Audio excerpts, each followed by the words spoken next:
శుభోదయం. ప్రభువైన యేసుక్రీస్తు నామములో వందనాలు తెలియజేస్తూ పరిశుద్ధమైన దేవుని గ్రంథములో నుండి యెషయా గ్రంథము 44వ అధ్యాయము 17వ వచనం సూర్య భాగం.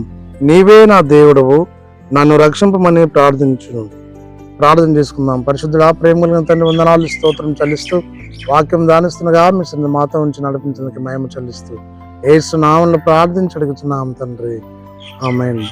ఈ లోకంలో దేవునికి మొరపెట్టినప్పుడు ఆ మొర దేవుడు ఆలకిస్తాడు, సహాయం చేస్తాడు, నడిపిస్తాడు.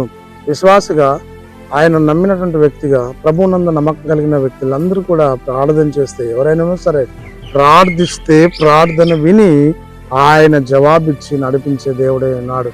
కాబట్టి విశ్వాస జీవన ప్రయాణంలో అనునిత్యం ప్రార్థిస్తూ ప్రార్థనకు జవాబు పొందుకొని ఆశీర్వాదం పొందుకొని లోకంలో సంఘంలో వాడుతున్నట్టు పరిశుద్ధాత్మ దేవుడు తోడయుండి నడిపించి దీవించి ఆశీర్వదించిన గాక.